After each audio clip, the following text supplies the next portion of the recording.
All right. Hello, welcome to the 1080C podcast. I am your host, Ben Abrahamian. Joining me this week, three panelists. I have Ethan Ravens, executive producer of 1080C. Hey, what's up? Zack Spencer, DP of 1080C. Yo. And Connor Anthony, the greatest, most beautiful man in all of 1080C. Yeah, it's true. That is true. So, this is the 1080C podcast, the inaugural premiere pilot episode, and basically it's going to be a weekly, bi-weekly podcast, we're not totally sure yet, about pretty much everything, movies, television, entertainment, whatever.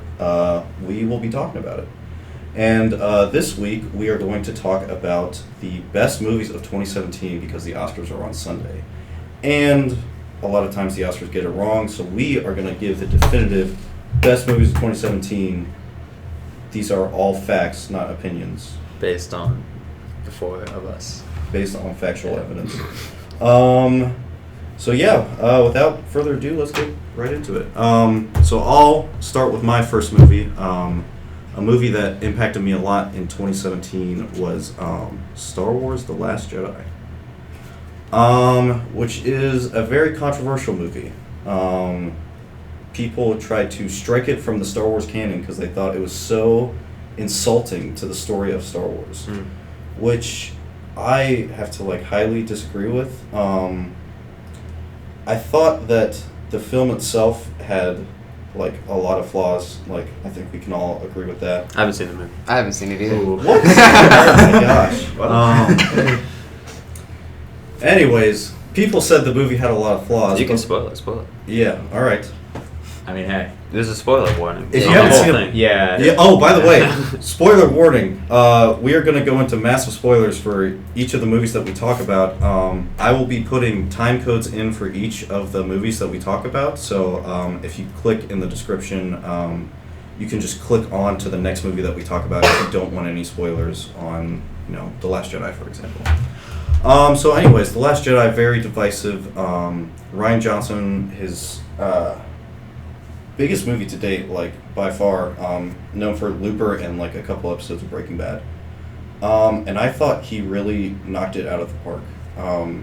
It subverted all of my expectations, just by the trailers, by the posters, by what we saw in The Force Awakens. It was just an entirely different Star Wars movie. A lot of new things that had not been talked about in Star Wars or been even thought about by the fans of Star Wars, I feel were brought into this movie and really changed the way we think about it. A lot of people had a bunch of issues with Luke in this movie. They thought he shouldn't have been such a hermit. The story is that Luke trained a group of Jedi after the end of Episode 6, Return of the Jedi, was recruiting a new Jedi Order, and in that new Jedi Order was Kylo Ren, the villain of the series, and he turned against him. Kylo Ren turned against Luke, and Luke tried to kill him, and he believes sparked the evil in Kylo and made him just the worst bad guy ever. Ooh, so Kylo Ren was trained by Luke Skywalker. Yes. Oh, yeah, originally, yeah. Well, we already knew that in the first one, didn't we? Did you see The Force Awakens? Yeah. Well, Yeah, you knew about the Knights of Ren, in the first one. Yeah, and and Han Solo said Luke trained a group of Jedi. Yeah. And, it was I guess I didn't catch It was that. it was heavily implied. Yeah. Whoops. But that was a big kind of reversal for a character to go from how he was in the originals to this now, having to make such a big decision to immediately just try to kill off a character, kill off Kylo. Wait, they killed Kylo? Well, he tried to. Luke attempted to kill Kylo when he saw the rage building in him that the bad guy Snoke had built up. And people didn't like that because that's not people thought that was out of his character. Mark Hamill himself thought it was out of his character. He was a big voice about the other side of the argument. He was very vocal on Twitter and other. Yes, Twitter. I don't know, Reddit, Instagram, whatever. Yeah. But yeah, I mean, I just have to disagree with those fans. I thought it made perfect sense that he would, like, he trained this monster and he made him this monster, and, like, it was all his fault, and he was, like, acting out of fear. And, massive spoiler, Yoda comes in What? as a Force ghost Yeah. to tell him that, like, your failures are acceptable. Like, you are not defined by your failures, you're only made stronger by your failures. And that, to me, basically tied that whole plot of, like, Luke trying to kill Kylo in a knot, like, this perfect knot, because, like... I'm fine with it. It's like accepting that what he did was a mistake and a failure. Yeah. And so instead of saying that goes out of Luke's character to do that, it's saying, oh, Luke is also human and he also makes mistakes. Yeah.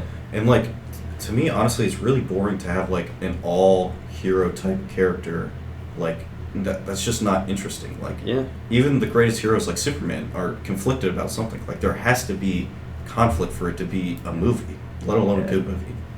I get that conflict. One side of me kind of, like, tries to view the Luke from the originals where he tried to save Vader, where he didn't immediately just go and kill Vader. I mean, he fought him, but it wasn't his intention, you know? He was going to go challenge him, and now you just go to... I mean, I'm okay with it. I'm not, like, trying to say, oh, I'm on the other side. Like, I hate this, you know, why they do this to Luke's character, but it's a very interesting kind of change from that. Which is also brought up that Luke, like, had this hubris about him and was humbled by this experience. He had, he was Luke Skywalker, the savior of the galaxy. And, like, now he's on an island in the middle of nowhere. Yeah, being a hermit, because he failed so hard. He, like, basically brought the dark side back. Yeah. And, like, I don't I get upset when I, like, lose a game of Mario Kart. Like, I can't imagine how he feels. It was really... I didn't think it was that much of a stretch to say that Luke would get bummed out and, like, want to quit being a Jedi forever. Yeah. I mean, I can see how that gets to a point where he gets abandons that, everyone abandons, the resistance, whatever it's called at that point, and, the rebellion and them just goes away. But yeah, no, I mean, I see it. To play, like, devil's advocate, these are the couple things that I've heard. And probably the reasons that I haven't even seen the movie from people being, like, so against it. Mm-hmm. The pacing is off. That's what I've heard.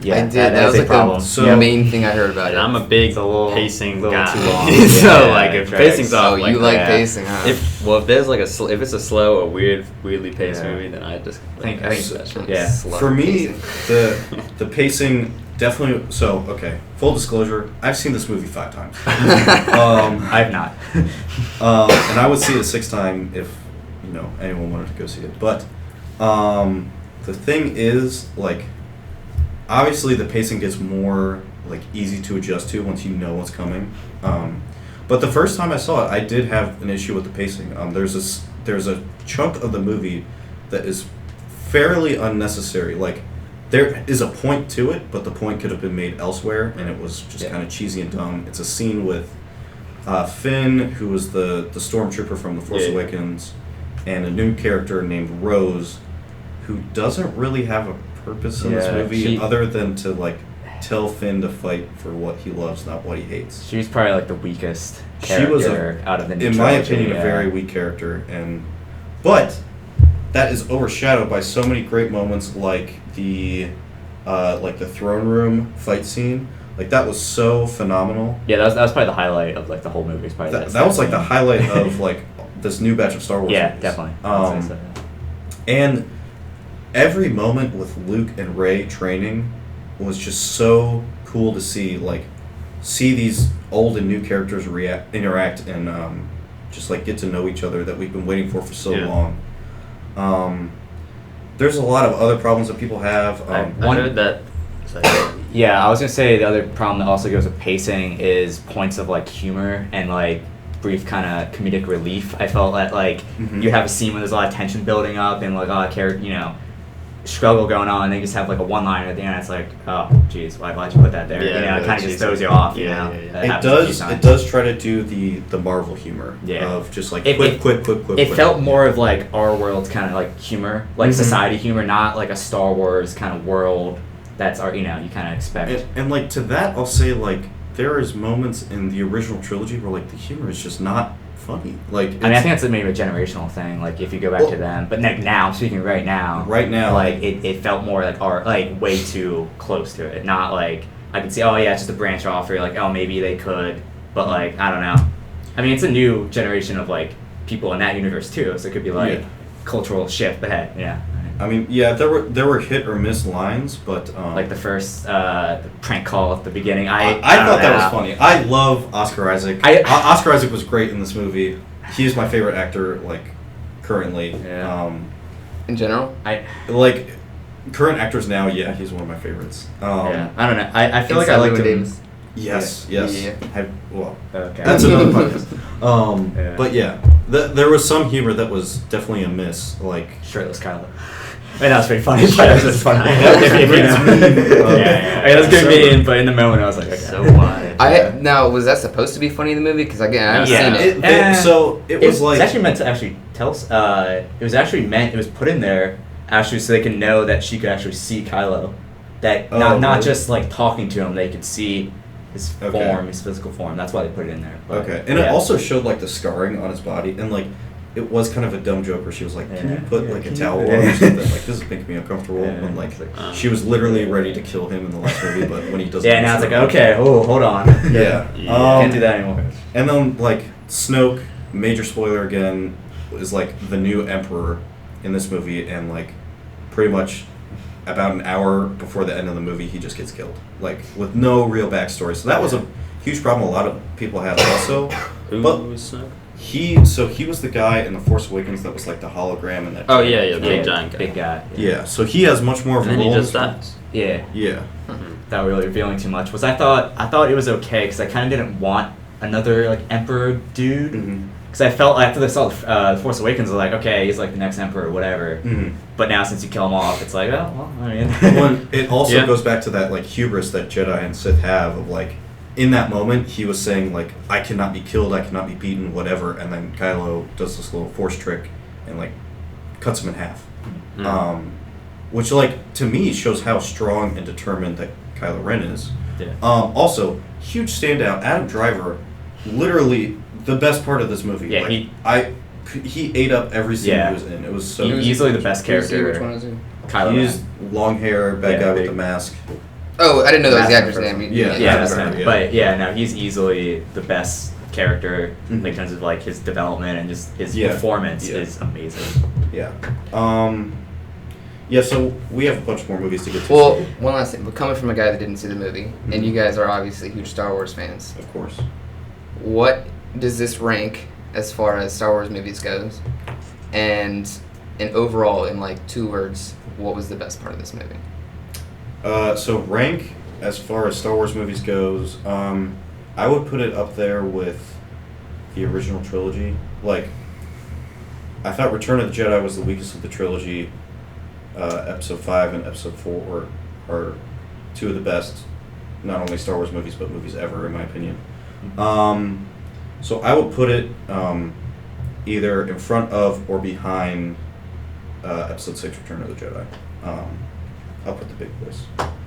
And then 2 words, the best part of this movie, throne room, like, or Kylo Ren, like, either one of those. I guess that's 4 words, but we will move on to the next movie. I mean, I can say mine. I didn't say it, but hey, I was letting you speak, but hey, it's all good. No, my order is probably pretty similar. I would probably say there's actually times when I think actually A New Hope can even like beat out Empire Strikes Back, but I say they're both very close. A New Hope is like the classic. Yeah, because it's like the one like it was one at least for me that I was exposed to first. Like the first Star Wars I ever saw. So like, it's the reason that you it's the reason why we love it. So it's like hard to that was the first experience, the first time we were thrown into that like world, and it just such an impact on so many things. But yeah, now it's either like 5, 4, and I'll probably put Return of the Jedi as like the 3rd, so I keep like the originals, and then probably behind that I would say The Last Jedi is the next.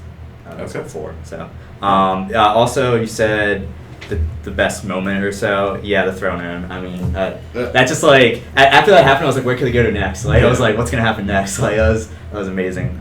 With like the guards getting like stabbed in the eye. That was beautiful. Sounds great. Yeah, I need to see it. Do you want to go around the room? Because I feel like that take a while. So do you want to like go around the room, like his top movie, and then, or do you want to just keep going? Like, Top do you want one? me to just continue with my movies? Or No, he's saying like you do one movie, you do one movie. Yeah. We're figuring this out as we go. Yeah. Okay, so let's do. Well, I guess this is clockwise. So let's go to Connor. Connor, what do you have to say about Get Out? Yeah, so it's actually an interesting choice. I think for me at least. Because like when doing this list, I have to go off of the movies that I've actually seen. Like there's a lot of movies out there that I wish I've seen this year that I probably would put above if I've seen them.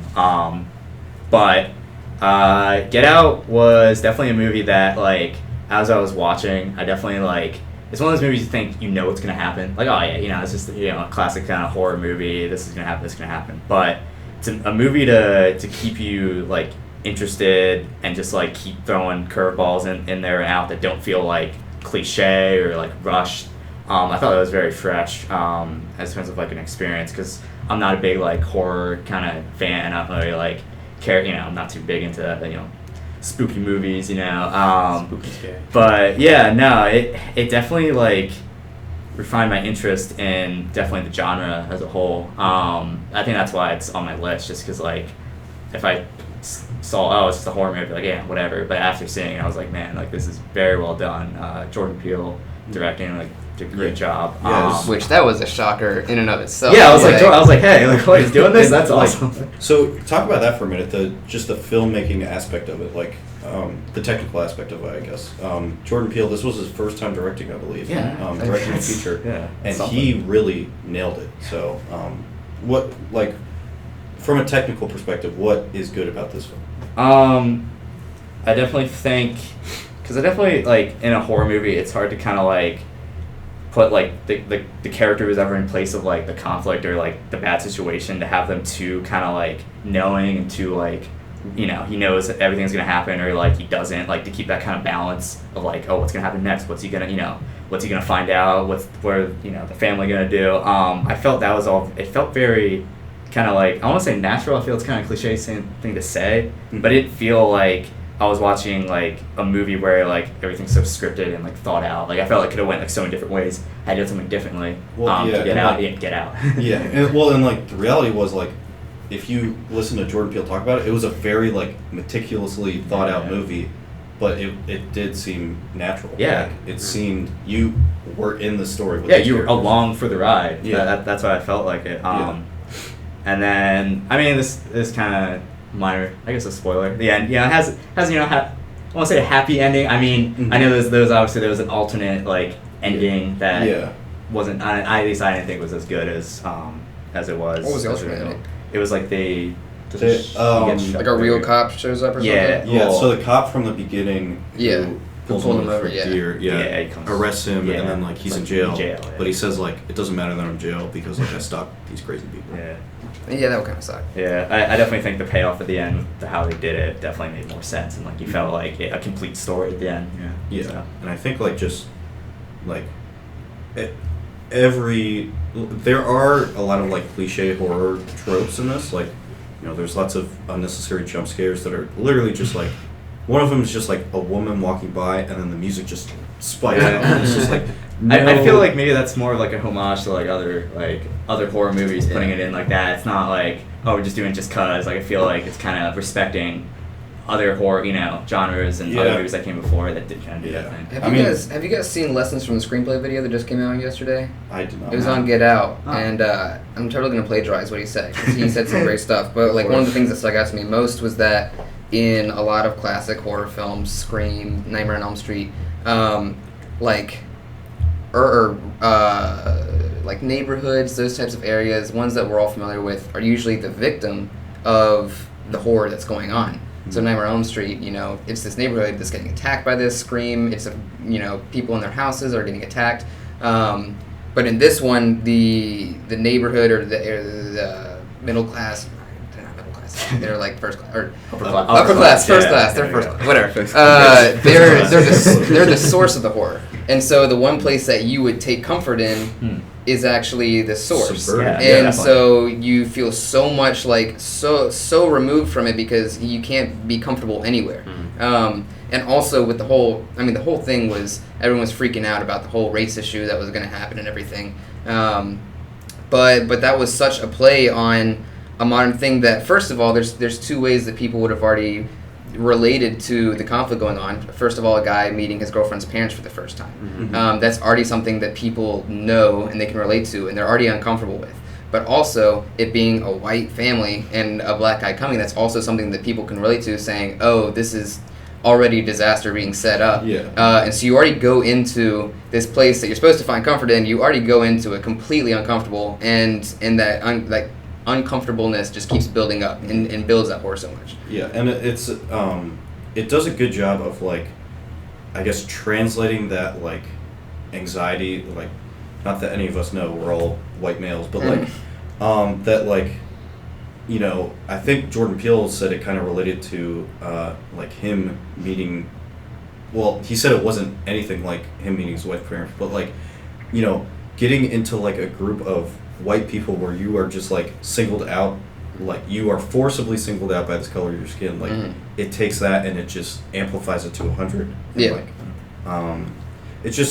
it's such a not fun, but it's such a, like, interesting concept to toy with. That. When he plays on it so much, all the guests that come over, every single one of them is obsessed with his blackness. Again, I'm totally stealing everything the lessons from the screenplay is talking about. But like, everyone comes over and the older women are, like, feeling his muscles and being like, oh wow, you're really lucky, and the dad is saying something like, oh, I would have voted for Obama for a third term, best president ever. And it's just like it's just building so much on the uncomfortableness that, like, you almost put the uncomfortable feeling that you get, what is the word I'm looking for? You almost accompany that with the feeling of horror.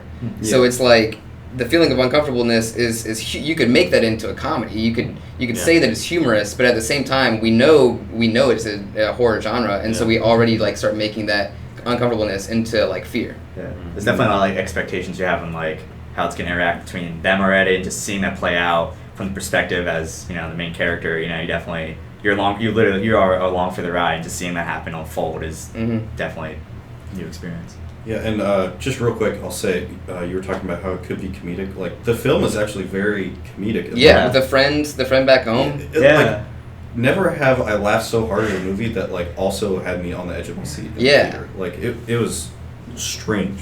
I don't know any other horror movie that has, like, been able to have humor that wasn't. Well, I mean, a lot of the humor with the friend was cheesy, but it wasn't enough to take me out of the feeling of horror that I was getting from the rest of it. Yeah, and, like, it just, like, shows to what a great director Jordan Peele is, like, being able to have that balance. Do you have anyone have any last thoughts on Get Out? I don't think so. I thought it was. It's a great film, and actually nominated for Best Picture at the Oscar, which is which, like, surprised me. And the actor Daniel, I think it's pronounced Kaluuya. I'm totally butchering the name, but also a great performance. Every actor in this movie is great. Oh, and I was so excited he was in it because Black Mirror. I'm a huge Black Mirror fan. And after I saw, what is it? It's something with dance is the title that he's like in. Million Merits. No. Yeah. 1 million. Is it? Yeah, it's 1 Million Merits. His performance in that is unbelievable. What accent is that? Where is he from? He's from somewhere in England. I don't know. But he's so good in that I was like, I'm already gonna enjoy this movie just because of him. All right. On to the next film. Zack Spencer. Which of your films would you like to talk about first? Let's go straight into a ghost story. Alrighty. Because at least one other person here has seen a ghost story, and honestly, a ghost story. Connor, have you seen a ghost story? No, I haven't. Zach and I are the only. I haven't seen any of these movies so far, but A Ghost Story is the most recent movie that has made it into my top 25 movies list, and it is not only top 25. Not only top 25, it made it into the top 4, and pretty much all of my top movies have always been Coen Brothers movies. This one actually is the first film ever to kick out a Coen Brothers movie from my top 5. It is now ranked 4, and let me just say that's a big deal. So a quick summary of the movie, total spoiler, is that it's a guy and his wife. The guy ends up dying in a car crash and comes back as a ghost, and he's literally in like a bed sheet with 2 black holes for eyes. So it's playing on the old like childish Charlie vibe. Brown. Yeah, total childish vibe, and basically he's observing his wife in this house, and he's watching her do her thing. She ends up moving away. And so he starts to haunt the people that come into the house later on. Because he's like angry that his wife left, basically. He's angry that his wife left. He's angry with just kind of the whole situation, like other people being in the house and everything.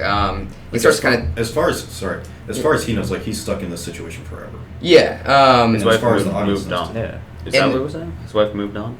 Yeah, his wife ended up moving on and moving away, and so his tie was to this house, and her leaving is kind of saying that she moved on from him. Got it. So one of the key aspects, actually pretty much the whole purpose of this movie, is that the wife talks about in the very beginning. She used to write little notes to herself, and she would hide them, and that way she could find them later.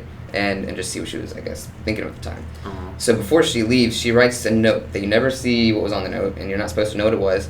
She hides it in one of the like moldings in the house, and she paints over it, so it's stuck in there. Damn. So the ghost, he spends all his time trying to get this note out of the wall, but every time he does it, he gets distracted by these other families coming in and destroying the house. So he ends up... So he can touch things? Yeah, he can move things around. He ends up throwing plates at one point. Like, he actually can do things. But, basically, I'm not going to go into the whole plot of the movie, but basically, at the end, he ends up getting the note and immediately disappears. And so you don't know if he, like, went to the afterlife or if he's just gone. You don't know what it is. One thing that I talked with Ben about was the point of the movie is pretty confusing, because there's a lot to discuss about it, and you're not sure kind of what is the main purpose. And so one interview with the director of the movie, who I don't remember his name, but he said the whole purpose was the what am I trying to say? The attachment to this note. The emotional attachment to physical items is, in this director's eyes, useless. Because it ends up always leading to like devastation. This poor ghost dude, he tried so hard and like lived a miserable afterlife trying to figure out what was in this note, and as soon as he saw what was on the note, he disappeared. And so he was there for like hundreds of years. He even went back in time. Yeah, he goes through the future, and like the house gets demolished, and then it turns into like an office. Turns into this huge skyscraper. Yeah, it's like Blade Runner. Like it goes into like that kind of world. Like it's just this futuristic neon world. But then he goes back in time again, down to like the 1500s or something like that. Days, and so he's just like going through. Like, so he tried. Yeah, because now at this point the house is gone, the note's gone with it. So he had to find a way to go back in time, which is he kills himself by jumping off the skyscraper. That's how he goes back in time. Right. And of course, you know. See, that's how you do it. But that's how he goes back, and he waits. I mean, just thousands of years to find out what this is. And the director's thing was that's just such a useless thing to have an emotional attachment to physical items, because if you just move on, things are going to be easier. Is the very basics, and obviously it's much deeper than that, but that's the very basic purpose of this movie, which I found to be really cool. The way that they told the story, because again, with most movies, there's an underlying meaning, and pretty much all the underlying meanings are the same. You know, do the right thing, don't do the wrong thing. But it's about the way that they tell this meaning is the coolest part of the movie. And so for this one, having a childish ghost sit around for thousands of years and haunt people to find out what this was, like, I don't know. Talk about it. You're the one, yeah. So I really appreciate your analysis of it, because like much more than like over a text at midnight. Yeah. But I really like the message of this story, this film, especially having you explain it a little more clearly now. My biggest problem with this movie comes from the actual presentation and filmmaking of it. Hmm. There are Elaborate, because basically Yeah, what I that's told like you the the other direct night. attack on Zack. So the scene, there's a literal 4-minute scene of. Well, Pie. no. Are we talking about the pie thing? Yes, Yeah. it's an 8-minute scene. What's that say? The movie recording has been stopped automatically. Oh, sweet. All right, Okay. so this will just be an audio podcast. Okay. Yeah. It's an 8-minute scene. It's 2 4-minute shots. But then continue. What? That's a good turn. Oh yeah. 2 4-minute shots of. Oh yeah, we'll pause for now. While Connor has to. I mean, keep do talking. things. Keep talking. We can keep going. Okay, so yeah, you already talking. I was just saying, it was twice as long as you said. It was an 8-minute scene. It was of 8 her minutes? eating a It's 8 minutes, but 2 different shots for 4 minutes each. Oh, the one where she's at the table and the one where she's on the ground. Yeah, Okay. and she's just eating a pie, no words. she's eating a pie with no words. Like it's just like the room tone basically, and you can hear her fork scraping against the For 4 thing. minutes. For How 8 long? minutes. How long is this movie? This movie's it's an like- hour and a half. It's an hour and a half. So it that eats so the up 8 a lot minutes, of time. 8 minutes It eats out up of a lot of an hour. time. Wait, do that calculation. How much? How much of the movie? What percent of the movie is? What percent of the movie is eating a pie? But see, the just eating whole a thing. pie, just eating a That's pie. the whole thing, and it's a controversial thing, and I feel like the director literally did it for the artistic choice of he wants people to be bored. He wants people to think, what the heck is Nice, no cursing. what the actual frick is happening, and why are we made to watch this? And so while you're watching it, at least for me, I think I immediately felt exactly what the director wanted me to feel, which is total just like mourning, like this the woman just lost her husband, as far as you know, probably the day before. And she's eating this pie in her kitchen for 8 straight minutes. It's just 2 shots, each about 4 minutes long. For 8 minutes she's And eating she's this really pie. sad. And she's really sad, and the ghost is in the background watching her. Which, interesting enough, you never see the ghost's face when she's sitting down on the ground like that. Oh, He's you cut just off. see like his like. You just see upper his body chest down to down. his legs, So yeah. it's a weird thing where you know he's there, but you're not focused on him. And that was the whole thing. You wanted him to focus on her because you wanted to feel her emotion. Mhm. And now, I will agree with what you're saying. So Wait, Yeah. what percent is it? what's that? What percent? Oh, so yeah, 11% of this movie. No. More than 10%. That is so More than much. a tenth of this movie. A tenth of the movie is just that one pie shot. So my problem with that was I felt that emotion of like, man, this she is devastated, and like it is just so sad seeing this woman sit here and eat a whole pie. Excuse me, a whole pie. Choked up just thinking about What a scene! It'd be so sad. She eats a whole pie. Well, she almost doesn't. That she like throws up by the end. What kind of pie? Oh, shit. It's a cherry Oh, pie, I think. She throws Did they up. say that? Did they say that? No, they didn't. That was in my head from a different movie. We don't know what kind of pie it is. We can want it. To Don't be even true. know what kind of pie it is. Yeah, No. that's really It's important just a pie. to the character. I mean, at least that's you know what you like. You know, I heard Come on, cherries you know, represent. Yeah, what does it represent? Okay. So Um, it's the whole pie. But yeah, so I felt that emotion of like, wow, this is devastating. After 2 minutes, and then 6 minutes, I'm like, just like looking around, like, okay, like I get it. You feel like you got the point at that moment. I right? understand. I understand the artistic value, and I'm not saying I would make it different, but I'm saying it was not for me. Like, because when I listen to you talk about it, like, you and the director sound like you would be best friends. Yeah, dude, watching his interviews, I was like, I'm on the same wavelength right here. I would hate But that. yeah, I would it skip just forward. didn't Yeah. hit me as much as I think Mhm. was intended. Yeah. And then another scene like that comes up when like these other people move into the house and there's like a party, and there's this dude having like an existential fireside chat at this table in the middle of this like party where like people are trying to drink and dance and have fun, and he's sitting there talking about how nothing matters.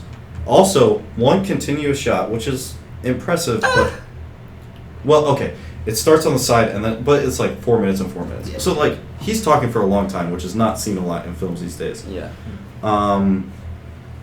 And he is talking about like how nothing matters because we're all gonna be dead, and like the sun is gonna explode or whatever. I don't even remember. He even starts asking everyone in the party, "Hey, who here has kids?" And he's like, "Oh yeah, your kids are gonna die. Your kids are gonna die." He's the like biggest, being an asshole to everyone. He is the worst kind of guy you want at a party, and like I can totally see you loving Well, that's the thing. Yeah, If you you know love that me, stuff. everything about this movie is things that I like. So long shots, I'm all fucking about them. Yeah. I'm friggin' about them. I love long shots too. Like And Long shots are fine, Yeah. but I don't want to be bored ever. that's You the don't- thing. you don't waste there, time on there was long not shots. enough interesting me in the frame or in like the content of the like what's being said. well, and that all right. So going back to the pie eating scene, the guy, I forget his name. Honestly, it's not important because The ghost? yeah. Well, Casey Affleck. Casey Affleck's character. Casey Affleck is a ghost, but so we'll just call him Casey because I don't remember his real name in the I movie. think it was like John, something generic, but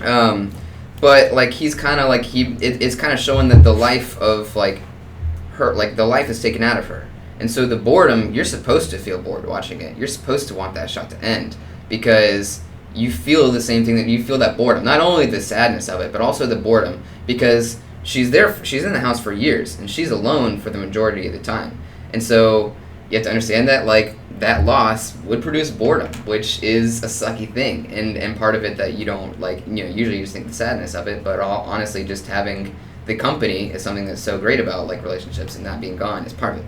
So with the nihilist guy, if you know me, I love that shit. you're So a wannabe nihilist. yeah, I'm totally wannabe nihilist. And so that whole speech was like, oh yeah, that's totally what I'm about. And so I understand that's pretty personal for me to like that for that reason. And that's why I think I'm defensive about it. It's just because me personally, I'm like, hell yeah, I love this guy I second. think And so that when we were texting the other night, like we both were like, but that is like the beauty of film. Like I couldn't get into it, but you could, and Yeah. like, that's just how films are. Like not everyone can get into it, and like an ideal world, all movies would be great and we would all love them, but like that's not possible because like Yeah. I would say with like boredom comes up a lot, in life, just in general. Mhm. But I think the reason why you don't see it a lot in movies is because nobody you don't want wants to go there. You don't want to go to See, boredom. Yeah. you don't try see to it- watch Yeah. a movie to escape this boredom. to escape the boredom. You don't see it in most types of movies though. No Country for Old Men. It's pretty boring, honestly. See, I disagree with that. I totally- There, Yeah, I just- there My are heart lots was of racing times that. where Yeah. it's quiet and they're kind of long shots, and it's just kind of there are times where people could get bored with it. I showed it to my sister. She passed out like immediately, and But like there's at least hate it. tension building. Yeah, yeah, yeah, it's a for lot. a purpose. I mean, he's yeah, being there's a chased reason the why whole this time. silence. And not that there's not a purpose to this guy talking about Yeah. death and the universe exploding or whatever, but like the way it's presented to me is just this guy. Like Well, it seems pretty abstract. I haven't seen the movie. But it seems pretty like this guy is just introduced as this guy. He's not. yeah, no, like you have no. well, idea who because this you're is. traveling through time with the ghost, and so he's watching people move into this house and do things. Yeah. And so it's like this Hispanic family moves in, and then he haunts them, and they leave, and then the next thing you're thrown into this party like decades later Right. in the same house, and this guy's just in the middle of his conversation already. So he's by already the been way- talking for 30 minutes. I want to mention real quick. We were recording video and then it shut down and Connor put it away. So Yeah. that's what we were talking about earlier. I Right. realized we didn't explicitly say. Oh yeah. Yeah, thanks, Canon. Yeah.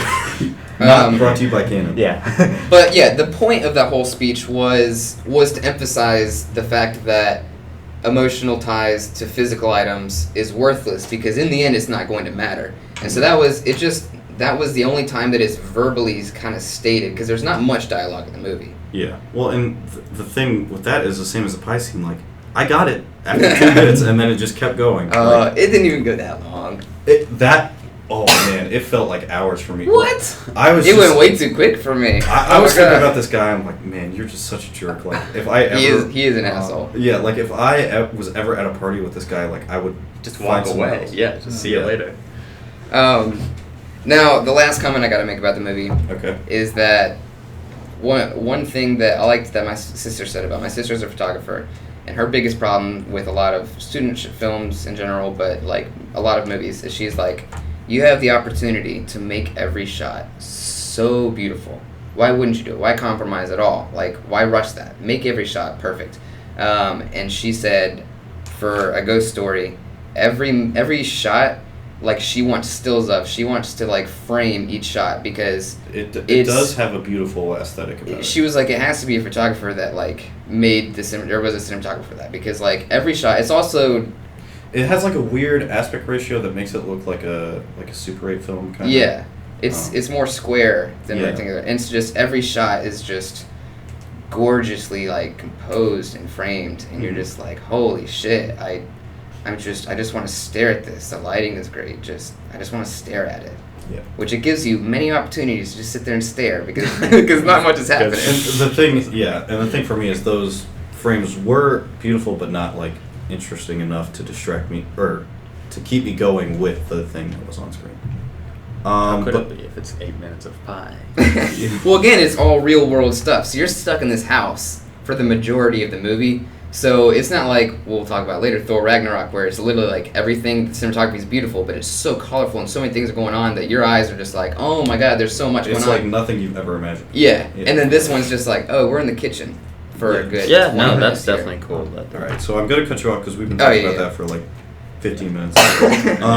So we'll go on to the next movie. Ethan, tell me about Coco.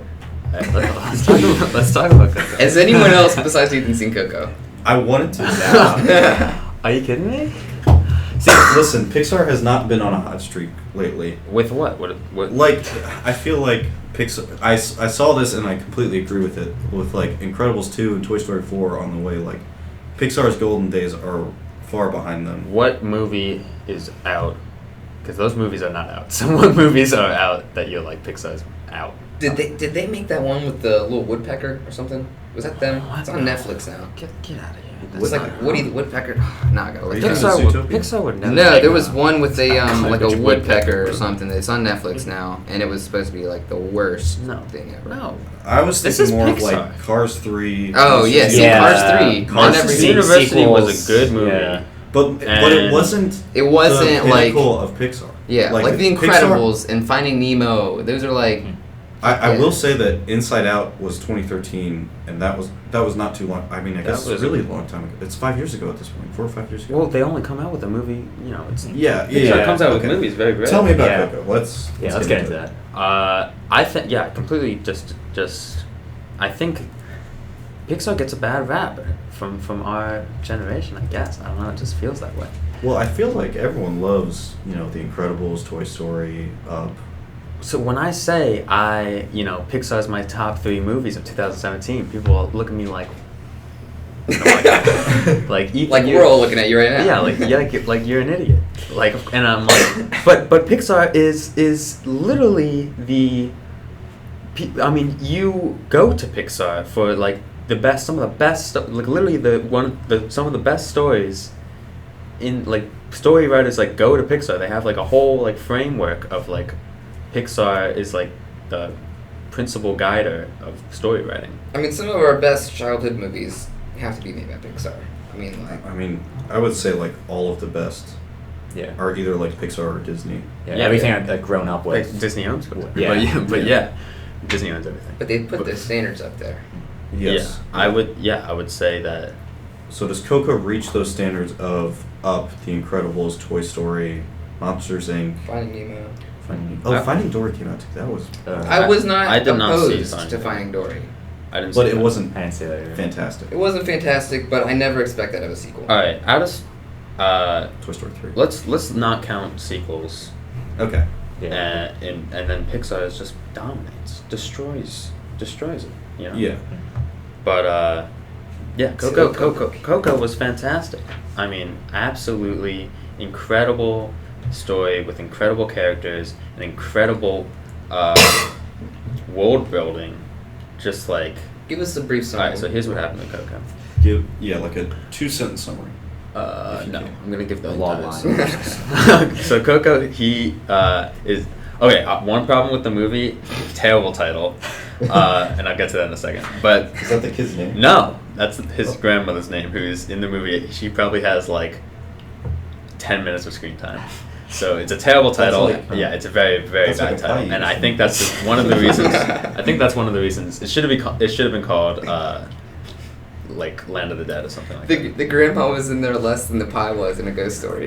that. Yeah, 'cause probably. Coco is a full 2 hours, isn't it? Yeah, the grandma was probably in there less percent than that pie in the custard. But Percentage-wise. Coco is probably in Coco less percent than the pie. But yeah, so what happens is Miguel, he's this kid. I think his name is Miguel. I hope I didn't get it wrong. But he's this kid in Mexico, and he lives with this family of shoemakers, and they're all like, "We love making shoes, and you're gonna be a great shoemaker one day." And he's like, "But guys, I love music," and they hate music. Like, and the reason they hate music is because their grandfather, or the great-grandfather, his great-grandfather, left the family to pursue a life of music, and basically is the Frank Sinatra of Mexico. Like, there's a lot of parallels between him and Frank Sinatra.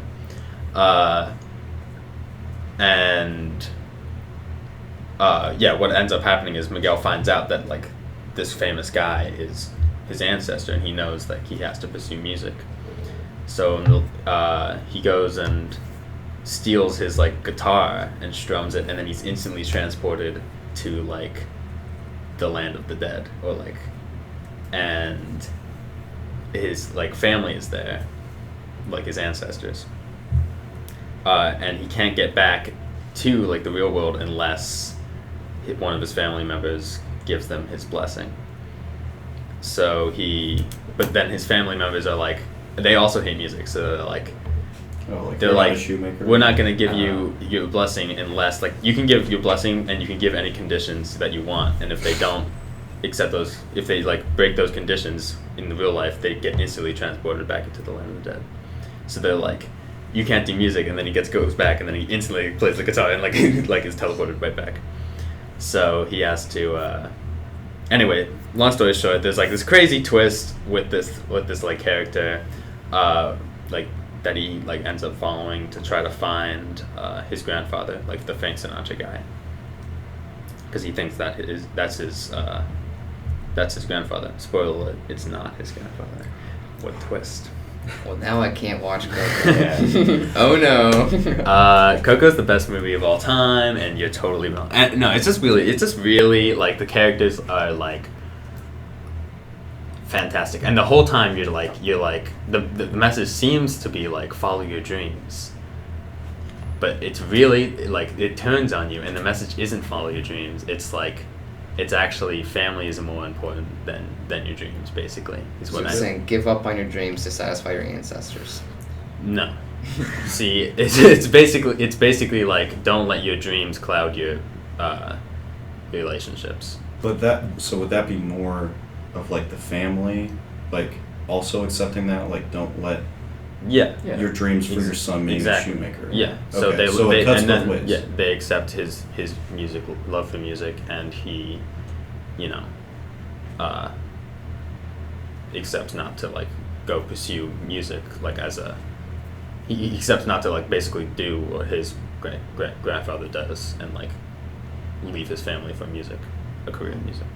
Sounds like a child's version of Whiplash, Exactly. where he ruins all his relationships for the pursuit of music. No. Like, not at all.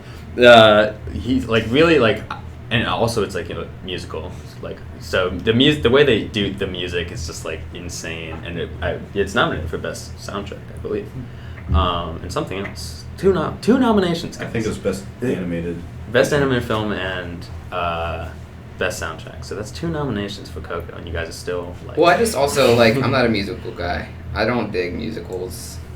See, So that's just a personal preference. Yeah. I mean, I liked La La Land. Yeah. I I was the same way. I still gotta didn't see like La La musicals, but La La Land was one of those Yeah. ones that, This like, wasn't. made me- I say it's a musical, but really, It's, like, about music. it's about music, Yeah. and like, they go on stage and sing these Yeah. songs. Like, it's not like It they doesn't. just break out into Yeah, it's not songs. like a forced kind of like. It's not like they force yeah. music into. I don't a know movie. if that's still classified as a musical, but it is. It yeah. sounds like a movie about music more than a musical. Like, Inside Llewyn Davis, they play Yeah. songs, Yeah. but, Yeah. like, you wouldn't call it a musical. Yeah. Mm. And there's, like, But- a deep soundtrack. Can we have a podcast specifically about Inside Llewyn Davis? We later can. on? That'll be the Inside Llewyn Davis podcast. Look out for that on the SGTV. All right. Any last things to say about Coco before? Yeah, we... I just wish you guys have seen it so we could have a better discussion. Yeah. Yeah. But So it's gonna be with me and Mother. it was like just such a colorful, and the world was like before the movie they were like kind of like stroking their ego a little bit. They were like, hey, like look how we like developed this world, and like there's this one shot where it's like the entire like land of the dead. Yeah, It's I just think like I saw some of that in the trailers. it's just like crazy. Like Yeah. every house has a little light or whatever. You know, like so much detail. It's crazy. So they really spent a lot of time making that look really pretty. Awesome. So when did we start this podcast? What time? We are 50 minutes in. So yeah, let's hurry to one. we just went through one Well, movie. let's Yeah. just do our votes. Right now? Yeah, that's an hour, right? Wait, yeah. Don't we want to do an hour?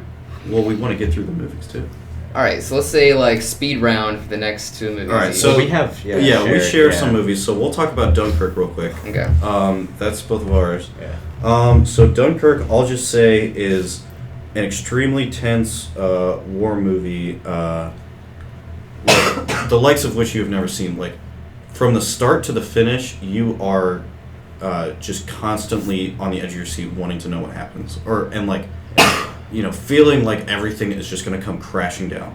Like, it's like you're in a speeding car that is only driving to a wall, and like Yeah. there's no other roads Yeah. leading you. It's anywhere. like you're on the edge of the cliff like the whole time in the movie, and you Yeah. don't know if you're gonna fall off. Like you don't know what's coming around the corner. You really don't. Yeah, and a lot of that attributes to the score. The score is basically a ticking clock in the background. Who did it? That's my favorite. Was it Hans? It was Hans. Yeah. Okay, Hans then, Zimmer. yeah, it's gotta be great. Yeah, the clock, the Shepherd's Tone, as it's called. He's in a lot of other movies. Yeah. It is the Yeah, greatest effect.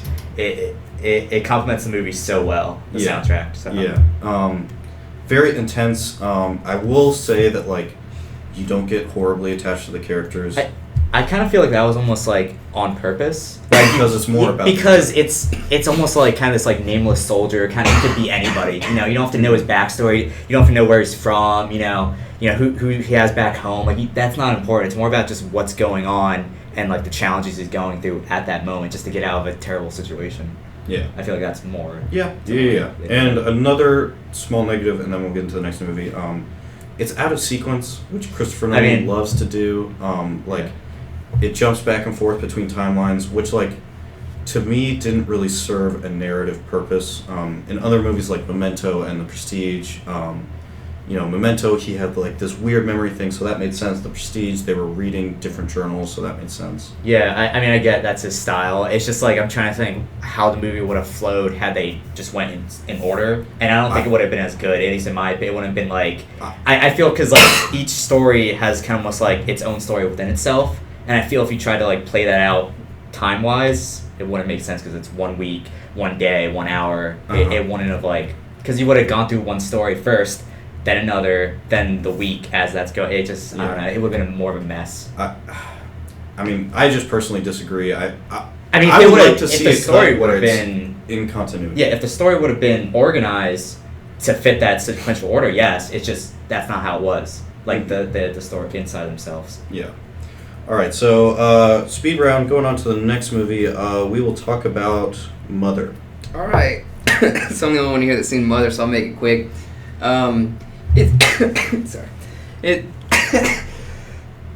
Sorry about that. Mother's not for everyone. It is basically a twist on like kind of a modern version of Christianity and going through Bible stories in a different way. Old Testament, and then None of that New Testament. well, no, I started going through the Gospels. At least up until it went all the way up until Jesus' death, and then goes into kind of a play on how modern Christianity has like turned and become more corrupt. I'm gonna reiterate that this is not a movie for everyone. the general reaction, I think, is that this movie is way too pretentious and Full of self-important. itself. Yeah, and so that's why it made the list, but it hardly did. I actually changed my mind today and put it back in because it wasn't going to be in there. It's interesting to watch. Just given my background, I appreciated things because I love symbolism, and I knew what it was talking about the whole time. Other people that didn't know a lot of the Bible stories, they had no clue what was going on the whole time. They're like, what does this even mean? And I'm like, oh, this is this story. So if you didn't know, then that would just be kind of the stupid thing that happened. If you really want to see Kristen Wiig execute about 6 people point blank range, then that happens. So it's got some crazy shit in it. Like all of a sudden, the craziest things just happen all of a sudden. It goes from 0 to 100, and your mind is blown. Very gruesome, babies getting eaten type stuff happens. So does it ever seem like it's trying too hard with that kind of stuff? I would say no, because it's supposed to be exaggerated. That's the whole purpose. The whole thing with the symbolism is that it's trying to show how much Christianity has been twisted from what it is supposed to be, and so it exaggerates it an insane amount, specifically to get that message across clearly. And I don't think you can go I guess you can go overboard with that, but I don't think Mother did. As absolutely batshit crazy as it got, I don't think they went overboard with it, because I think it just really drives the message in deep. But I would not recommend this movie to everyone. Very few of my friends I would even say they should watch it. It's just I happen to like it, and I put it in the top 3 because also a lot of the camera work is also very particular. I'll just say one quick thing about it is that geography in movies is really important, because you want to know where you are so that you can understand what the scene is, how it's playing out, what's happening. And Mother played on this and basically never gave you the geography of this house that you're stuck in the whole time. And so you don't know where you are the whole time. And it seems like rooms keep moving around. You really have no clue where you are. And so it plays off that you are meant to be you're meant to be confused. Yeah, disoriented is the best word, because the character you're following on is Jennifer Lawrence, and she's disoriented and confused the whole time. And it drives deep into that feeling of you don't know what is happening. So I would say it's in my top 3 of 2017, but maybe or maybe not go watch that. Okay, all right. We will move on to the next movie, which is Thor Ragnarok. Ethan, what do you have to say about Thor Ragnarok? So I saw Thor Ragnarok. The reason it's on this list for me is simply because I don't watch movies. I haven't seen any of the movies you guys have been talking about, and I've literally only seen 3 movies this year, I'm pretty sure. So Thor Ragnarok is a movie that I saw a couple days ago. It wasn't days ago. Oh, yeah. We saw it last weekend. We saw it last weekend. I watched it with. That was my first time. Hey, can we say that on here? I'll bleep it out again. Okay. Sorry. Anyway, so Thor Ragnarok is a completely different Marvel movie from a lot of Marvel movies, and that's because it is so funny. It's a comedy. And Marvel movies aren't usually comedies, except for the Guardians of the Galaxy, which is also on my list. All my movies are comedies, by the way.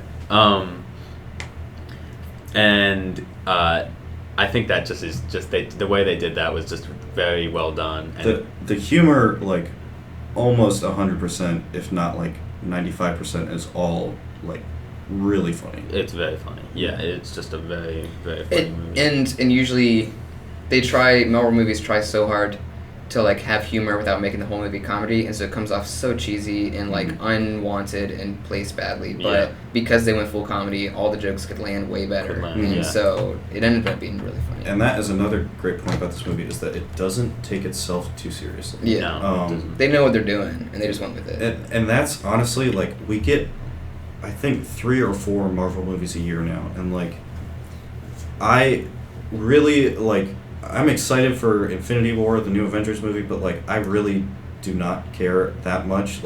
If I had a Thor Ragnarok, even just every 2 or 3 years, that would be totally fine. I just want a fun, go to the movies. Yeah, and I think that's the reason it made the list, is because it's such a, like, you don't have to watch a movie to be like, and like, it's a good story of mother, or, you don't have to be like, like, I need the deeper meaning. You're just like, I'm Go and enjoy yourself. Yeah, just have a good time, yeah. And that's what this movie is, and it's, it's just a good, like, really fun to watch, and cinematography is really fun to look at. That was one thing I was going to say, is that Marvel movies really bank on the fact that they have great visual effects. Yeah. And so they don't focus as much on the cinematography. Yeah. They just say, hey, we're going to make this look cool, but not in the way that, normal movies should. Yeah. And Thor Ragnarok did both. It had Absolutely. great visual effects, but Insane also, like, visual effects. I mean, it was such a colorful movie, which let them, like, do so much, because they don't have to be realistic with it, because they're on these other worlds, that they just made it visually so appealing. It honestly feels like someone took a ton of LSD and then went into like a visual Yeah, effects studio yeah. and started like The visual effects are, like, incredible. Yeah. I will say. And I'll say it, like, I already said it before, but the Pegasus flashback scene Yeah. with the war, Mhm. like, I was Well, that blown cinematography away. was very good. Yeah, and I was then blown away by that. The effects were really good, and then the effects with the, at the end with the big monster was crazy. oh, yeah, And also, yeah.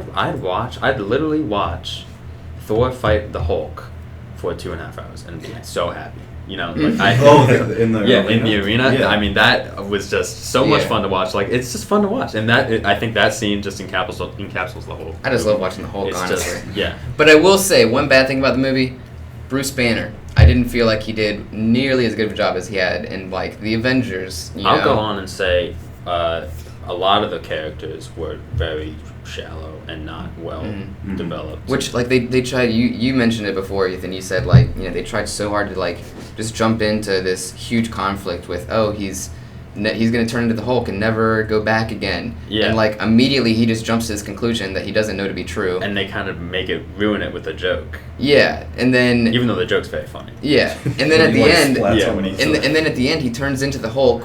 In his mind, he'll be the Hulk Forever. forever. And for for someone our that he mind, doesn't too. care about. He And might be the Hulk forever, guys. Yeah. I mean, literally, he might be the Hulk forever. he was the Hulk until that last scene. for 2 Yeah, years. Yeah. yeah. Well, and that was the whole thing, was that, like, Ethan was talking about it. He was like, I was just pissed off that, like, he didn't even want to go into this fight. He doesn't know these people. He doesn't really have any conflict with them. I guess except And he didn't in- have to go into the fight because the Valkyrie person was right there, Yeah. ready to jump. And he just said, "Oh no, I'll just give my life And then away he and was just become like, Hulk basically forever like, for I'm these gonna people." like show you so I can impress you for the basically. Asgardians that he Yeah. doesn't know. And like, also, if you've seen the Avengers trailer, I'm pretty sure Bruce Banner is in that. So like, Gotcha. it already wraps itself up. But Yeah. Oh really? yeah, I think I might Yeah. be misremembering. I don't even know that. why they tried to make that a plot point. Yeah, It's there's just really- like, I guess like the fault of this movie is trying to be more than just a comedy. funny like. But they not should have dumb. developed the characters better, I think. Yes, And there that- are because definitely comedies should still have developed Yeah, characters. there are definitely great comedies with great characters. Yeah. Okay, so speaking of having a good time at the movie theaters, we'll switch over to Zack Okay. With- Yeah, this is actually. with Baby Driver. Yeah. So that's. I mean, Edgar Wright is pretty much famous for this, but in the same way that Marvel has done this with Thor Ragnarok, where you go to the movies and you want to have a good time every now and then. Baby Driver, I would say in a way also, as much as it's totally not like Thor Ragnarok, it also doesn't take itself too seriously, and which I'll elaborate on. But you go in knowing that you're gonna have a good time, and the whole reason for this is that everything in the movie is to the beat of the music. Mhm. The whole thing of this movie is the music, the soundtrack, and the first scene. I can't remember who it was. This is probably Nerdwriter on YouTube. Like laid it out. Yeah. Where everything that happens, every action and every sound that happens in the first scene is literally to the beat of the Yeah. music the whole time. When they walk in, when they close the trunk, when they do anything, it's to the beat. They're walking to the beat. Yeah. Yeah, it had to have taken them Oh days to my film gosh. just one Yeah. action scene. And But so it and pays so off. It's, yeah. Oh, With that it paid off though, in spades. with the opening scene, you watch the opening scene and you're like, all right, this isn't something that, as much as it was a serious movie and it had serious like conflicts and everything, you go into it, the first scene, you're like, okay, I'm gonna have fun watching this movie. Mhm. Mhm. Like, it's not gonna be, I've only seen for other reasons. I've only seen the first half hour of Drive, but Drive is got similar things in the plot, and it's more serious. Yeah, the similarities between Drive and Baby Driver is that like the two main characters are being like almost held hostage by a man with money, and they're great drivers. Yeah, they're great drivers. Getaway drivers. Yeah, whereas Drive is so melodramatic and like overly serious, which you know you could say that's good or bad for the movie, but that's another discussion. But Baby Driver really like it works so well with the tone. Like the tone is just perfect. It's pitch perfect.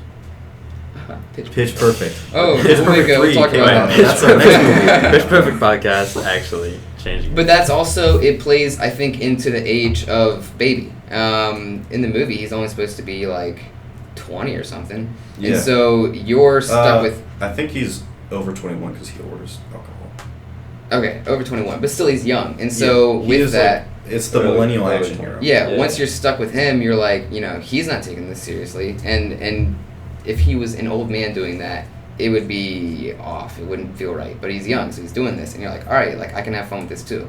Yeah, and it's the... At least for me, like, the second it was over, I got in the car, I turned on the soundtrack, and I wanted to floor it all the way home. That's fun. It really, like, brings out these emotions in you that it is just so much fun. Like, I don't think we can say that enough. Yeah. One of the problems I did have with this movie was it was really violent, which seemed out of tone for the rest of the like the whole last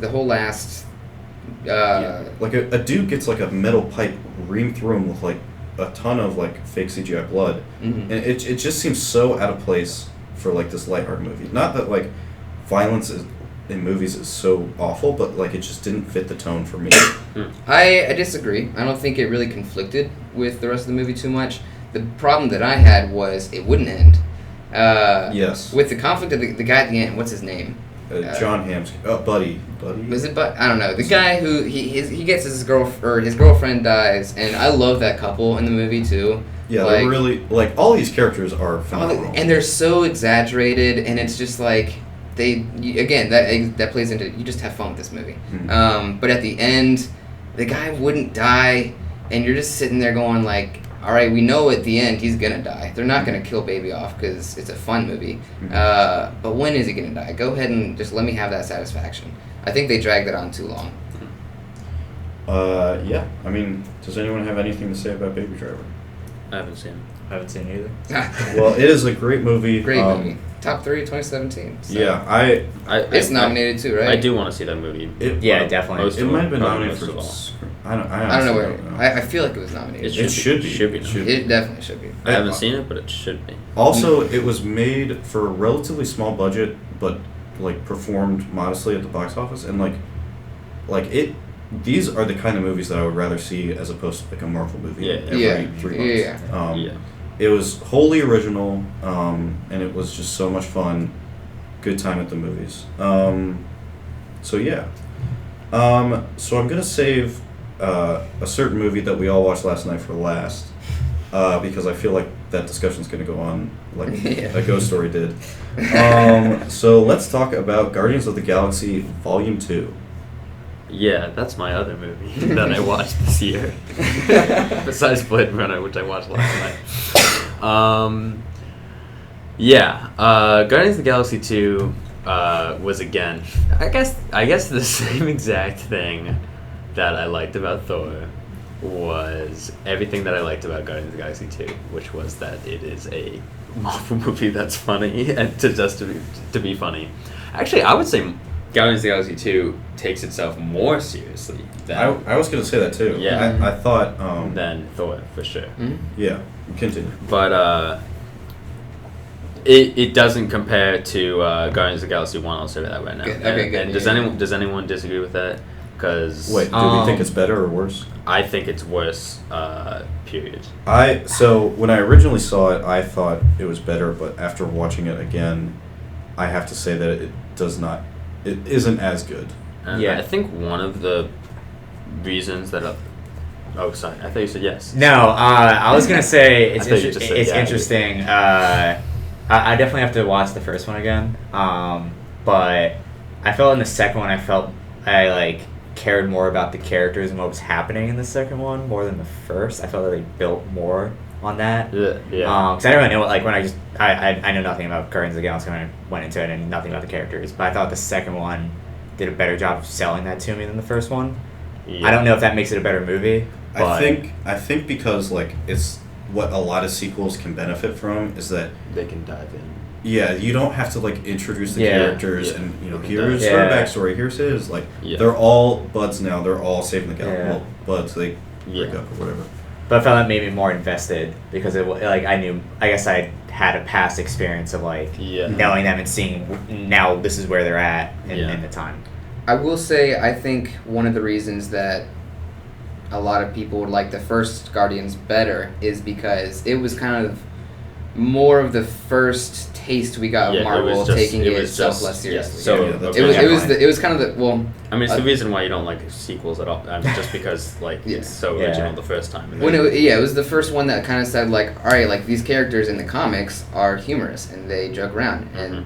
they disagree with each other a lot and it's funny. Yeah. And Marvel did that at least a little bit, not nearly as much as Thor Ragnarok, but Yeah. like they started to do that and people were like, oh, I dig this. But it was the, Mhm. it was Yeah, the and first yeah. time. Like made $95 million on its first weekend. Like Damn. this movie about heroes that no one has heard Nobody's- about. Yeah. Like it's so weird, at least compared to other Marvel movies that we had seen, and it killed. And Chris But- Pratt. Well, yeah, Thank I you. think Chris Pratt was probably the biggest. Yeah. Well, actually, that was 2014. He wasn't even like a star. That's what made him a star. Yeah. Yeah. Really. Yeah, Honestly. yeah, because I remember he got all beefed up for it after Yeah. Parks and Rec, and people were all making this big deal. Like Chris Pratt's written now. There's nothing wrong with him anymore. Yeah. But going back to the second one, which is Oh, yeah, whole point of it. I will say, like, I think the soundtrack was lacking on the second one compared to the first one. I have to. I like the soundtrack of this More? one better than the first one. Really. Yeah. I think it's more. I think Oh, I remember shit. the Do you second, agree? the songs in the second one more than I remember the first. Like it's more memorable. Like I I actually. mean, in my I head- listened to both I mean, yeah. soundtracks extensively after the movies Yeah. came out, Yes. but I guess for me it was because like I had heard a good bit of the songs in the first soundtrack, so Yeah. like I was already used to them. But it introduced me to a lot of new music, because we're all young people. We don't remember the music of the 70s. and Well, 80s. I would say I did know all the songs. Oh, really? From my Oh. parents. I knew all the songs, and like so I just legitimately believe that the first soundtrack is just has better music, especially the first song, and the idea of that's what, again, going back to Guardians of the Galaxy 1, the idea of doing that, Mhm. is just so original and cool. Yeah. But yeah, let's just continue on with the next movie. Alright, so the next movie, like I said, we all watched last night. 2 nights ago. Was that 2 nights? Yeah, that was Monday 2 nights night, ago. Which is Blade Runner 2049. So I guess I'll start because I think I was the biggest advocate of this movie. I'll just say real quick that the cinematography is the best of any movie I think ever. Like, I feel comfortable saying that. I wouldn't say ever, but it's up there. I What- wouldn't what say would you ever. put over I would say Revenant. I disagree, but that's of that's personal. 2017. I would say out of the 4 movies I've seen, yes. Yeah. Well, yeah. It beats Coco, but just by a little bit. Yeah. And Coco has very good cinematography. When I was talking about Coco. Anyway. And I feel like everyone's talked about the cinematography, how amazing it is. So like, if you want to know what we're talking about, just watch a trailer, and the whole movie looks as beautiful as what the trailer does. So, I mean, there is not a single shot in Blade Runner that is not perfect cinematography. every single shot is like a desktop wallpaper. Like Mhm. I literally have one of the shots as the wallpaper on my computer right now. Which one? The one where he's first walking into Vegas. Oh, yeah, the Ryan yellow. Gosling. Yeah, it's but all when it was in Vegas, it was extremely Which is another beautiful. thing that we talk about with Thor is it's so colorful. That's something they've done so well with Blade Runner is it gives it even more of a futuristic Yeah. vibe that is so colorful. Yeah. And I don't know how it does it, And but the it colors makes it feel more had, futuristic. had meaning behind more. I mean, obviously a lot more meaning than they did in Thor, where it was just pretty to look at. But Yeah. and they also used the colors to have meaning, which was really Yeah. cool. Yeah. Okay, so moving on from the cinematography, because that's been talked to death. Let's talk about the world. From literally the opening shot, like you understand what this world is, and then you only learn more and more and more as the film goes on, which Connor had said was kind of a detriment of the first film. Yeah. The world was really pretty, really cool, but it was not fully realized. Yeah, you definitely didn't feel a connection between the characters and the world, which is it's very important for a film to have the world actually complement the characters in the story. If they're not connected, then they feel like two different stories, and it doesn't help. Especially a world like this, which you just want to know so much about it, and you really did. That's in this my movie. only complaint. I would say is that I wish there was more. Yeah, no, that's a good thing. And they did that almost all with the show don't tell policy of they just reveal what the world is like to you without explicitly saying it. And the only time that they said a line that I thought was unnecessary that tried to like, back up what the world is like is when the guy's pulling the, like in the archive room or whatever, and he's getting the file for that unknown Rachel.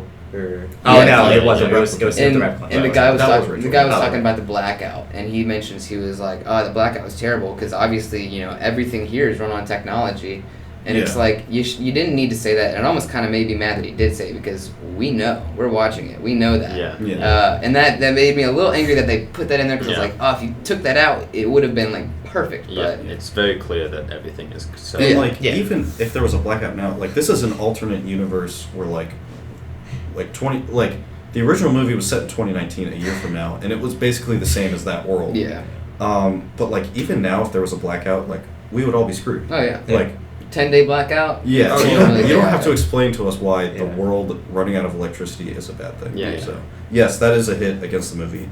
But for me, watching this movie, it was what am I trying to say? It was like the reason I go to movies. Like I go to movies to be swept away into this world, into this story. Like I just forget what my life is. I am with Ryan Gosling, with Harrison Ford, like in this world. Also, I'll talk about the acting. The acting was amazing in this movie. Yeah. Harrison Ford, I think like one of his best performances ever. Yeah. Like he did a lot that I haven't seen from him in any movie, and he was much better in this than the first one. Well, I definitely think recently is like his movies that he's now doing like sequels and like past movies he's doing currently. This is definitely his best performance recently in a long time. And Ryan Gosling kills it. Yeah, he does. He does kind of have this stereotype of being relatively emotionless and just kind of dead. But in this movie, not only does it fit because he's a replicant, a robot without emotion, but he's also like is trying to keep his cool, but you can tell he's just losing his mind behind his eyes. Like it's all in his face and in his eyes. Like you can just see the hurt and the sorrow, whatever. Yeah. Like he gives it to you without saying anything. Yeah, you definitely see it like kind of building up as he's going through, revealing more about. There's a plot line in the movie that that he thinks he could possibly be the child of this replicant. You definitely see him as he's piecing information together, as he's starting to like kind of go through it, but he still has that kind of emotionless face, but you see it in the way he acts. And then there's actually the moment where he actually does lose his cool. Yeah, he does, and yeah. that's amazing. Well done. I'm glad they did that. Yeah, and I'm so glad that it was the only time that happened. Yes, Yeah, I was just going to say once, that yeah. too. Just a little freak out. Which, one thing that unnecessary, or like, shouldn't have pissed me off, but it did. And I already told you guys this, that he has this freak out in this like room. This girl's bubbled off in the room. She can't leave this room. He's right outside of it, still in her house, and he freaks out and knocks things over onto the floor, where she can never get to. She can never reach these things and clean that up. So, and that but I made think me she has visitors. Sometimes. Yeah, she people does. come She here. does. I guess she could. But like, it pissed me off because I'm like, she didn't deserve that. Whatever. But that was not anything against the movie. That was just a personal thing that annoyed me. So I'm going to talk real quick about the message of the movie, and then we'll talk about what we don't like, because I feel like we've been just gushing over it. You have. Yeah, that was you. The message of the movie to me was that, not like you are not special, but that's okay because most people aren't. Like most people are just cogs in the machine, and it's mostly about accepting that you are that cog, and while you don't feel like you're making a change or that you are the change, you can still influence that change in your own ways. Which was really, like, you don't really see that in a movie that tells you are, like, you are not as good as you think you are. Because all of us in our own heads are, like, the stars of our own story. Like, we all think about ourselves first, and then who else is around us. Whereas this movie is saying, like, no, like, you know, you are not as important as Elon Musk, like, doing SpaceX. Like, so that was... To me. Yeah, except Ethan Raven's producer of 1080s. If he even exists.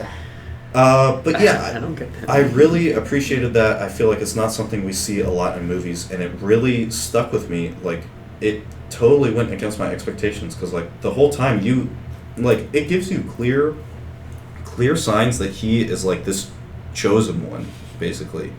And then, like, with, like, this is a 2.5 hour movie, or 2 hours and 45 minutes. So, like, with 45 minutes left in the movie, it just says, no, he's not. Like, gotcha. Like, because Yes, normally you'd be waiting for that big reveal. Yes, he is. Yes, finally. You know, after this whole story. But no, you don't get that. Yeah. I think it's great. That is Which cool. I feel like you would hate, because you love the happy endings. I do love the happy endings, which is why I loved all my movies. well, Yeah. It was kind of, I mean, this the movie ending did was have a pretty happy good. ending. Yeah. I mean, Harrison Ford got to see his... Yeah, no. Yeah, he served his purpose, like what he was meant to, like what he his role No, was. I think the ending was fine. I just don't like endings where it's like, No Country for Old Men. I don't like No Country He for hates Old the Men. No Country for Old Men. Perfect example. All right. Anyway. Okay, so we talked about what's great. I want to hear all your guys' criticisms. So the thing with both of the Blade Runner movies that I hated was I looked away. My boss texted me trying to see if I could work the next day, and I answered her text, and then I looked back up at the movie. I missed probably 10 seconds of this movie, and when we talked about it at the end, I realized I had missed a key part. Like one of the most important That was things. detrimental to the movie, and it's like that could have happened at any point in the movie, and it would have been the same effect. I would have missed such a key part to this movie, and I've talked to you about this before. That is not a bad thing. In fact, it's a good thing in movies. The problem that I personally had with it is that it was 2 hours and 45 minutes long, It's a long and I look away for 10 seconds, and I miss like the whole point of the movie. So it's like I wouldn't change anything about this movie because I think it's perfect the way it is, but it doesn't suit me because I don't like that in a movie. I want, like, obviously there has to be a reason for everything. Everything in dialogue should be leading to the next thing, have a purpose, and this literally does that, like, to the extreme. Mm-hmm. But it gets old when you have to sit there for 2 hours and 45 minutes and you're not allowed to blink. Yeah. Well, and see, like, for me, like, that was what kept me, like, so engaged in this movie. Like, every line leads to the next, and, like, you're always, like, just, at least for me, reeled into this movie. And that's why I say it's perfect the way it is. I wouldn't change it. It didn't suit me personally. Okay. It's just like a ghost story might Yeah. Yeah. I just hate. Not that I hate it. I just watching movies that make you really work for it. Yeah, You do. that's a great. You really have to work for it. In Yeah, Blade Runner. and I just sometimes you want to think about what you're doing the next day. In 2.5 hours, in 2 hours and 45 minutes, you It's can't a help it. long You fucking movie. you just stand on a screen. Just sometimes your mind wanders or whatever. So. And for me, my mind wanders a lot. So like, I didn't follow this movie at all. And thank God we took breaks because there was a train. We took breaks because the train's going by and made us take breaks, and we catch everyone up. And I literally every time I would be like, Yeah. "What is happening? That helped, Somebody, please!" You literally got nothing. You knew nothing what was going on. Yeah, I knew zero. I was basically like, okay, I could follow the very loose structure of the story, but I had no idea what was happening. I think there were times where you didn't understand, like, even what, like, the scene was. Like, you didn't even know. Like, where are they? Like, Yeah, I don't like. I'm like, why are they here now? Because like before he was just here, and now he's here. Like Like he'd be like passed out in Vegas, and then he's like with these other people who like I thought betrayed them, but apparently not. And so like it was very like. Well, those were the people. I know, I get it now. the Ben. resistance. Okay. But what I'm saying is, when I was watching it, and if you weren't there, I would have been royally screwed. And I just Yeah. that's so not I what- talked about this the other night. There's like, it's like a video game. There's like an easy mode and a hard mode. And for me, when I first saw it, I did the easy mode in the theater. You just watch the spectacle. You watch the cool action scenes. You watch Ryan Gosling just being, a brooding Ryan Gosling, whatever. And like that was enough for me. And then the second and third time I watched it, like over this past weekend on Monday, like I could really dive in and like sit in my apartment, pause it, go do my other stuff, and then come back and like be like, okay. So while I would say if you like have the opportunity to see it in the theater, you totally should, because like again, the cinematography, the first shot, That saved the movie. yeah, my mouth was like dropped to the ground. Like I was just like, oh my gosh, this is the most beautiful thing I've ever seen. So yeah, you can take the easy mode or the hard mode. In my opinion, you should do both. Have repeat feelings. Yeah, it's definitely one of those movies. Like most movies, when I see them, I'm usually like, okay, I see it, I understand it, I get it. But I think this is like the first movie that I really want to go back like multiple times and like just rewatch it. Mhm. Yeah, so I've watched it twice in the past 3 days, and I would like watch it tonight if I had 3 hours to myself. I don't think I could ever watch that movie all the way through again. Oh boy. Yeah, Dude. That's the whole thing. me. I don't think I could do that. I would not sit down. I mean, I really want to see the stuff I missed. Like, Yeah. I was like looking away, like you said, Yeah. For me, it's like a warm blanket. Like it's just like getting in, getting ready, and like you just relax and have the story come through you. But you have to pay attention. How could it be? How could you be? Oh, yeah. All right. Well, you gotta invest. You gotta like invest yourself in it. You gotta like say, hey, I want to really understand this or really go into it. All right, so we are almost at an hour and a half, so let's get into the voting. So how this is going to work for the audience, we each have 2 points and 1 point to give. So we can give 2 points to one movie and 1 point to another movie, and then we're going to tally all the points at the end, and the movie with the most points at the end will win. The best movie, according to 1080C, according to the four of us of 2017. The important people in Tennessee. Can we see the list of movies again? Yeah, though? it's the Yes, poll.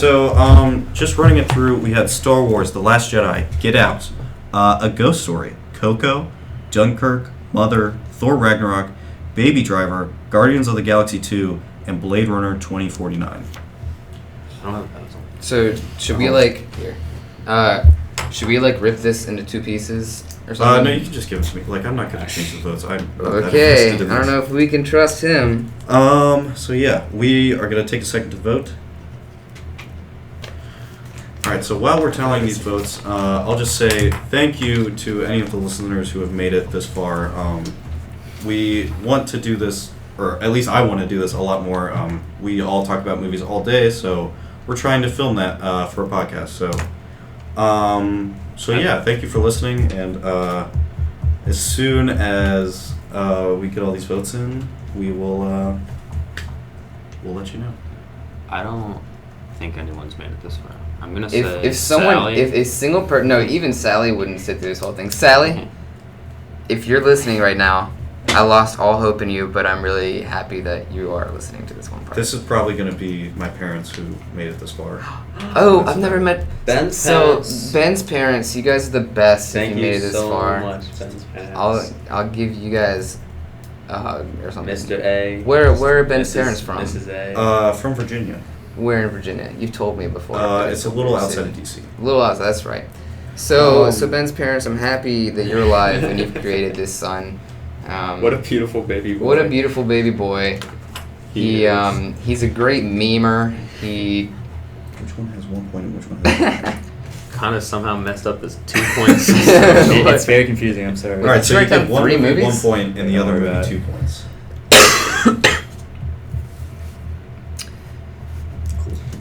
That So makes sense. just to be He's clear, got hot boy on his shirt. Yeah. This movie Honestly, has 1 point. Yeah, this okay, baby, that's what it is. Baby I boy put it Ben. down. Football, Baby boy Ben. Hey, that needs to be your new name in the group chat. Baby boy Ben. Baby Boy Ben. Baby boy, bald boy Ben. So speaking of Baby Boy, we'll start out with Baby Driver has 2 points. Uh huh. Coco with 1 point. This is who did that?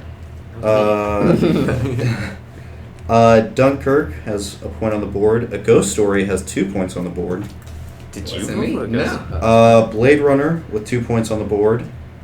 And A Ghost Story has 1 more point on the board. So currently, Ghost Story is in first. Oh hell yeah! With 3 points. Blade Runner in second with 2 points as well as Baby Driver. And Blade Runner gets 2 more points. Oh no! And A Ghost Story gets 1 more point. Oh shit! Whoa. So we are at a tie for A Ghost Story and Why did Blade you guys Runner. all vote for Yeah. Ghost Story? So wait, we So have we to gotta settle. re-vote, yeah, we Yeah, gotta we vote have to those settle two. this. So on the Oh, back of these pieces of paper, shit. write what movie, Blade Runner or Ghost Story. It can be totally biased now. I don't like either. This one, I know Blade Runner's fucking winning this one. Yeah, so we got 3 votes. Yeah. I can't believe you guys even. We were shitting on Ghost Story. Like, I'm not even gonna watch it after the podcast. So I don't want to see this pie scene at all. I liked the movie okay. What sold it for me was Zack's debate and argument. So I will say, yeah. me and Ben had talked about A Ghost Story beforehand over a group me message that I typed so much that it could not send. I had to take screenshots of everything I wrote. We had long discussions about this beforehand. So. I think so. Like whatever the group me character limit is, you were at like over 600. Like, yes, it it said, like, was. you were 600 over. I went on for a while about A Ghost Story. So Zack's passion is what got A Ghost Story this far, I guess. But yeah, all Blade of Runner's these. the winner. Yeah, so Blade Runner is the winner. So congratulations, Blade Runner. Which I will say, I voted for it strictly out of cinematography. Really? It was good enough that I voted for it, and that was the only reason. All right. Well, there you go. So that is the podcast. I think we can just say 2017 was an awesome year for movies. It was pretty good. I know I saw a lot of great movies. I'm sure you guys did too. Yeah, so What's our third place? We got Blade Runner at the top, Ghost Story second. Third place was Baby Driver with 2 points. I voted for Baby Driver. Nice. I would. Twice. It was my 2 points. Oh, really? Honestly, I would have been happy with any of these movies. Maybe not Mother, but like any of these movies winning. I just want you guys to watch Coco. We'll watch I Coco. mean- Specifically at a spite for you. I will watch a Ghost I'll- Story if you watch Coco. Shit. No, you wouldn't like Ghost Story anyways, and I wouldn't like Coco. not gonna like it. So let's just I agree do you not to like watch Pixar them. movies? Huh? Do you not like Pixar movies? I love them, but I know I'm not gonna like Coco. Why not? Because you like it. Okay, so I didn't think I would like Up, but then Up is one of my favorite Alright, movies. let's end it. Love that. Okay. Alright, so thank you for listening. You can probably find us next week, hopefully. And wherever you're watching this, please share it. Just tweet us at babyboyben at babyboyben. or hashtag babyboyben. I will put each of our social medias in the description if you want to follow us and see what we actually look like, not just audio. So thank you for listening. We are at an hour and 33 minutes. Thanks, Ben's parents. Yeah, thanks, Ben. thanks, Mom and Ben, Dad, and thank you, maybe Sally. Maybe so. She'll probably She'll not probably skip even to the end. she- She'll probably yeah. skip to the end to see how we wrapped it up. So Sally, if you're listening to this now, I hate you. we all hate you a lot.